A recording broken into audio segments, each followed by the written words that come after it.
ऊर्जा से जो शिव ने उनको दी थी, उस ऊर्जा का सदुपयोग करके विश्व के मानव को एक धागे में पिरो दिया है। हम मोती हैं अलग अलग, परंतु हमारे धागे एक ही है, एक ही धागे में पिरोए हुए हैं हम। उसी तरह जिस तरह रोशनी होती है आकाश में जब, तो हम देखते हैं कि तारे हैं, सबकी चमक है एक जैसी, तारे अलग अलग हैं परंतु चमक सबकी एक ही है। उसी तरह मोती भी हम अलग अलग हैं लेकिन धागा हमारा एक ही है, शिव शिष्यता का। और शिव की शिष्यता मेरे मन प्राण में स्वस्फूर्त जागरण हो जाए, उसका जाग जाए मेरे मन में। इसके लिए उन्होंने दिया पहला सूत्र, जिसमें हम कहते हैं, हे शिव आप मेरे गुरु हैं, मैं आपका शिष्य हूँ, मुझ शिष्य पर दया कर दीजिए। अभी हाल में मैंने एक जगह सुना, सीतामढ़ी और मुजफ्फरपुर के बॉर्डर पे कुछ जगहों पे एक इक्का दुक्का लोग हैं जो लोगों को समझा रहे हैं कि साहब ने जो पहला सूत्र दिया है उसमें हमको बोलना है, हे शिव आप मेरे गुरु हैं, मैं आपका शिष्य हूँ, सब शिष्यों पे दया कर दीजिए। तो मुझको याद आया, जब किसी ने ये कहा तो मुझको याद है कि साहब श्री ने अक्सर ये बात कही कि तीनों सूत्रों के निरूपण में जो मेरी अनुभूति है, मैंने तीनों सूत्रों के माध्यम से दिया है, तीन सूत्र में या शिष्यानुभूति जो मैंने लिख दी है, आओ चले शिव की ओर जो मैंने लिख दी है, साहब श्री ने कहा उसमें एक बिंदु, एक कॉमा का परिवर्तन करना भी विनाशकारी साबित हो सकता है, क्योंकि अर्थ बदल जाएंगे। अगर वाक्य बदला तो उसके अर्थ बदल जाएंगे, और साहब ने जो वाक्य दिया है उसके सिवा उसका अर्थ दूसरा कुछ करना हमारे लिए हितकारी नहीं है, ये उचित नहीं है। इसलिए पहला सूत्र उन्होंने दिया, हे शिव आप मेरे गुरु हैं, मैं आपका शिष्य हूँ, मुझ शिष्य पर दया कर दीजिए। मुझ शिष्य यानी मेरे अपने बात हो रही है, मुझ में शिव का प्रकटीकरण हो जाए, स्वस्फूर्त जागरण हो जाए। इस जागरण के लिए शिव की शिष्यता में पहला सूत्र है।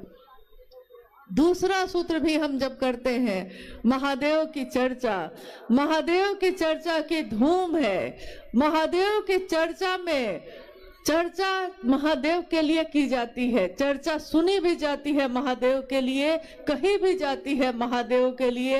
यहाँ कोई गुरु नहीं है, यहाँ कोई विद्वान नहीं है, यहाँ कोई प्रवचन करता नहीं है, यहाँ शिव के शिष्य जमा हुए हैं, शिव की बात हो रही है। शिव की चर्चा कहना और सुनना शिव के लिए होता है, ये तमाशा नहीं है, भीड़ इकट्ठी करना साहब का मकसद नहीं है, उनका ये मकसद नहीं है कि हंगामा खड़ा कर दूं मैं, उन्होंने कभी ये नहीं चाहा। इसीलिए शिव के शिष्य चाहे हजारों की संख्या में इकट्ठे होते हैं, लाखों की संख्या में इकट्ठे होते हैं, परंतु संयमित होते हैं, अनुशासित होते हैं, हंगामा नहीं करते, वो धीरे धीरे सहज बन के अपने पांव को रखते हैं। उन्होंने कहा कि दूसरा सूत्र ध्यान की अनुपम विधा है।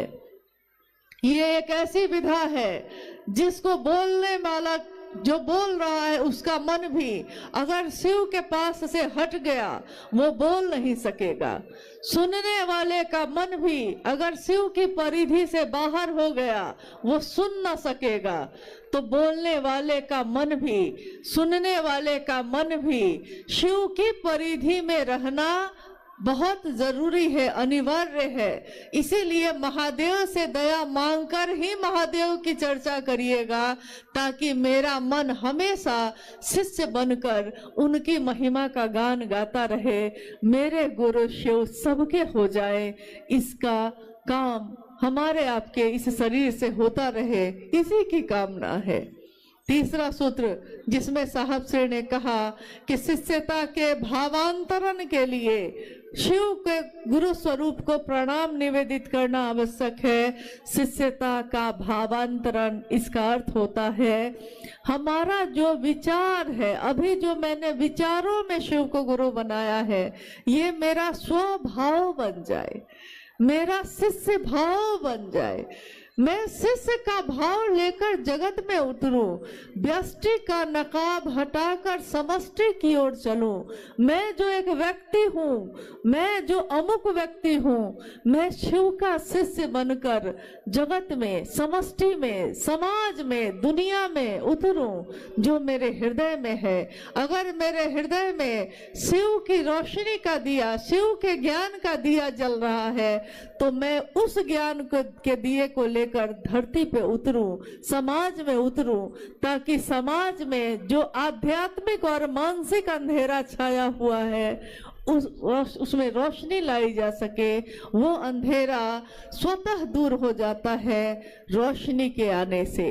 अंधेरा रहता ही है, हमेशा रहता है, शाश्वत है वो, परंतु एक रोशनी की किरण आते ही तमाम अंधेरे दूर हो जाते हैं। जिस तरह परसों जब हम लोग पटना उतरे, रांची से पटना आए, पटना से मुजफ्फरपुर पहुंचे, परसों हम लोग जब उतरे तो चारों तरफ कुहासा ही कुहासा था, चारों तरफ अंधेरा ही अंधेरा दिख रहा था।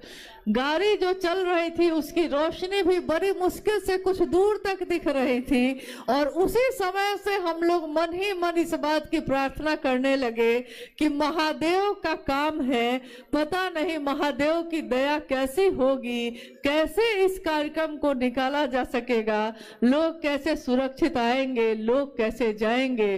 कहीं मैदान में अगर थोड़ी दूर भी दिखाई न दिया तो लोगों को कितनी असुविधा हो जाएगी। तो मन ही मन हम सब ने महागुरु महादेव से प्रार्थना की, महादेव की असीम दया से आज सुबह से मौसम देखिए कैसा है।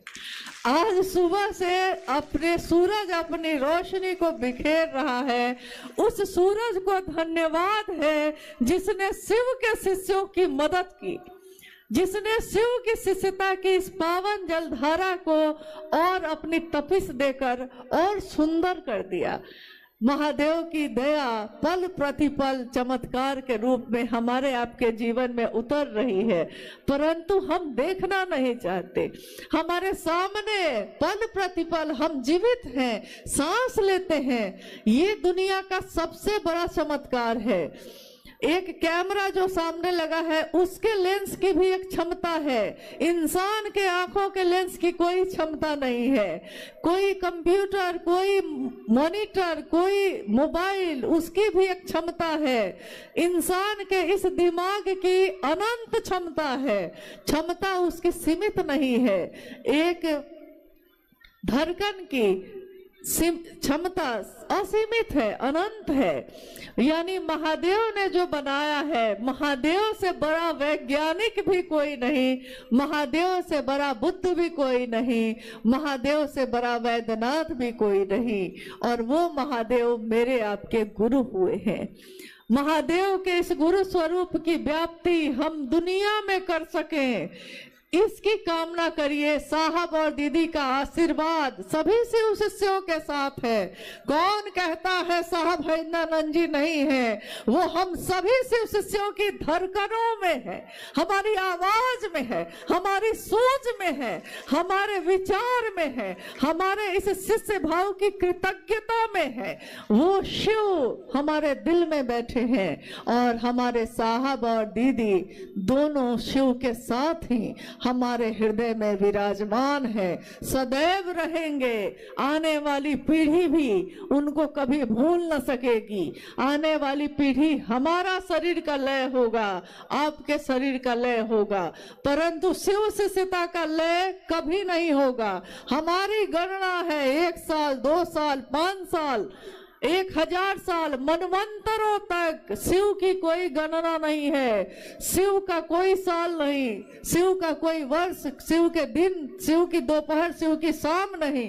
शिव की शिष्यता अनवरत मनवंतरों तक, जब तक शिव है, ये शिष्यता भी चलती रहेगी, पल्लवित पुष्पित होती रहेगी और विश्व में समानता, सहृदयता और शांति के सुमन को खिलाती रहेगी। ये साहब और दीदी का आशीर्वाद है विश्व के मानव को, और ये आशीर्वाद फलीभूत होता ही रहेगा। आइए आज इस शिव गुरु महोत्सव में मैं देख रही हूँ कि गुरु भाई गुरु बहन थोड़ा कष्ट में है, क्योंकि अनुमान से ज्यादा गुरु भाई गुरु बहनों की उपस्थिति है। मैं आपसे निवेदन करती हूँ कि आप जहाँ हैं वहाँ स्थिर से थोड़ी देर और रहिए। थोड़ी देर अभी कार्यक्रम चलेगा और जल्दी ही हम लोग समापन करेंगे, ताकि शिव के शिष्य सही समय पे अपने गंतव्य, अपने घर को वापस पहुंच सके, सुरक्षित पहुंचे। कभी भी साहब ने ये नहीं चाहा कि शिव के शिष्यों को कष्ट हो, हमेशा उन्होंने आपका हमारा सुरक्षित जीवन मांगा। इसलिए सभी के जीवन को सुरक्षित रखना भी हमारा कर्तव्य है। आइए हम लोग कुछ जिज्ञासाओं पे बात कर लेते हैं, अगर जिज्ञासा आई है। जी, दीदी से निवेदन है। अच्छा। एक जिज्ञासा आई है, स्वर्णा कुमारी, शिष्ट भाव प्रगाढ़ होकर व्यक्ति के स्वभाव हो जाए, ये स्थिति सामान्य नहीं है। ये शिष्य अनुभूति में साहब ने लिखा है, ये सामान्य नहीं है, ऐसा उन्होंने लिखा। हाँ, शिव शिष्यता का भाव प्रगाढ़ होकर, प्रगाढ़ का अर्थ होता है गहरा, मजबूत, प्रगाढ़ होकर, गहरा होकर, मजबूत होकर मेरा स्वभाव बन जाए।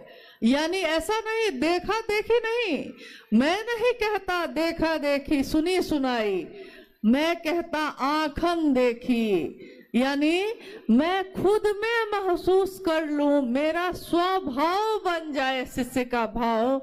इसी के लिए, शिष्यता के भावांतरण के लिए ही उन्होंने तीसरा सूत्र दिया है। शिष्य भाव मेरा स्वभाव बन जाए। जिस तरह मेरा स्वभाव है, मैं किसी की पुत्री हूँ, मैं किसी की बेटी, किसी की पत्नी, किसी की बहू, किसी की माँ हूँ, ये मेरा स्वभाव है। मेरी पुत्री मेरे पास बैठी है, मेरे मन में इसके लिए ममता फूटे, इसके लिए मैंने कोई तपस्या नहीं की। जिस दिन इसके आने की खबर हुई, जिस दिन मुझको सूचना हुई कि मैं माँ बनूंगी, मेरे मन में माँ का स्वभाव स्वतः प्रकट हो गया और स्वतः मेरे मन में ममता हिलोरे लेने लगी। तो जिस दिन मेरा मन सचमुच में समझ लेगा कि शिव मेरे गुरु हैं, मेरे मन में शिष्य भाव प्रकट हो जाएगा और शिष्य भाव प्रकट होकर प्रगाढ़ बनेगा। जब हम बार बार दोहराएंगे, जब हम बार बार कहेंगे, हे शिव आप मेरे गुरु हैं, मैं आपका शिष्य हूँ, मुझ शिष्य पर दया कर दीजिए। ये जब बार बार हम दोहराएंगे तो हमारा मन सचमुच में समझ जाएगा कि शिव मेरे गुरु हैं और मेरा ये स्वभाव बन जाएगा। ये सामान्य तो नहीं है, परंतु शिष्यता की दुनिया में हमेशा असामान्य बातें ही घटित होती हैं। जो सामान्य नहीं है, शिव उसको सामान्य बनाते हैं। जो सहज नहीं है, शिव उसको सहज बनाते हैं। इसीलिए मनुष्य के सहज प्रेम से परमात्मा भी लभ्य होते हैं। आइए हम लोग दूसरी जिज्ञासा पे चलते हैं। आप बोलने वाली हैं? बोलिए, जल्दी बोलिए। इसमें है साउंड है। दीक्षा के माध्यम से शिष्य अपने गुरु से आध्यात्मिक अनुशासन का दायित्व ग्रहण करते हैं। कृपया समझाने की कृपा करें।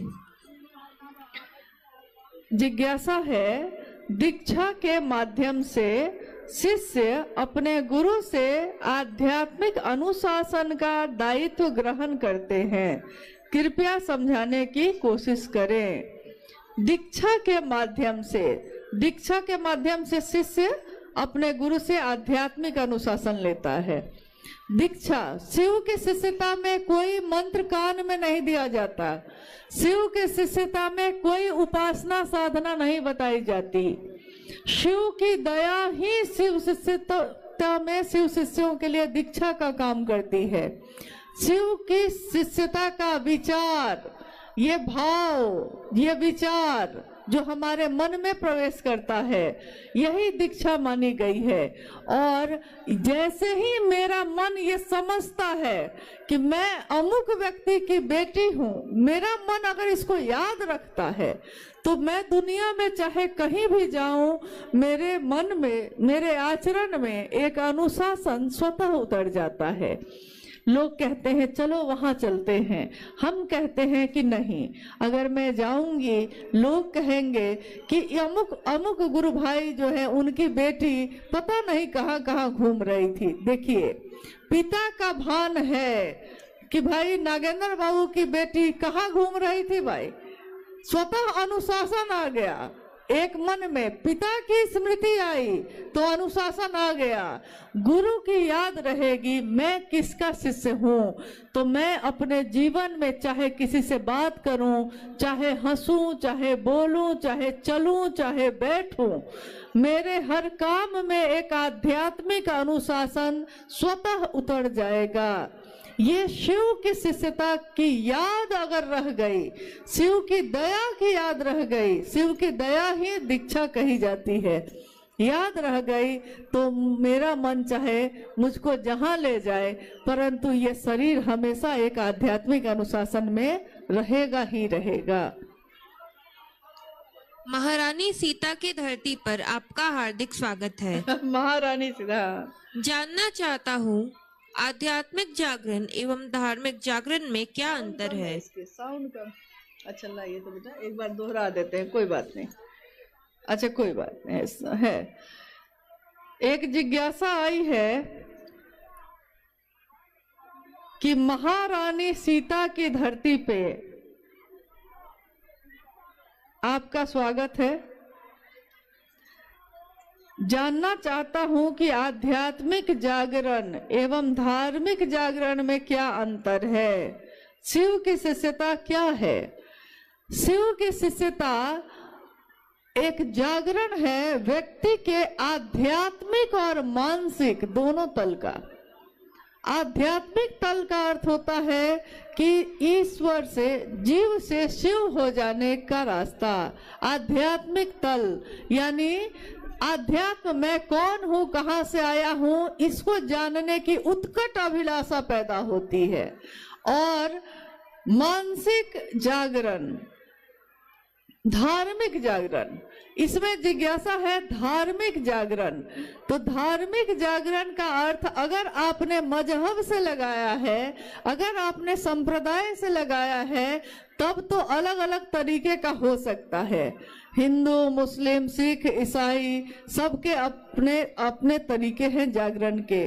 परंतु अगर आपने धर्म, जो सचमुच मूल में जो धर्म धारण करने योग्य धर्म का मतलब है, तो ये मानव का मानव से प्रेम होना ही है।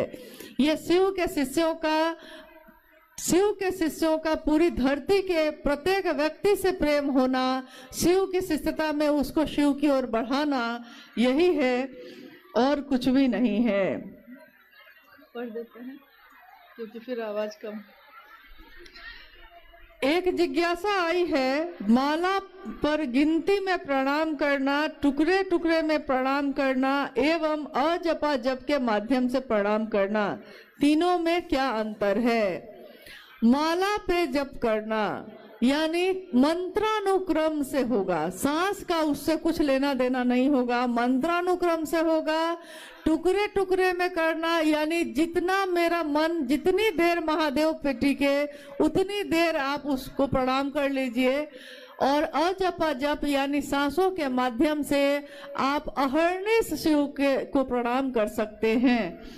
सांसों की माला पे जपलू में शिव का नाम, सांसों की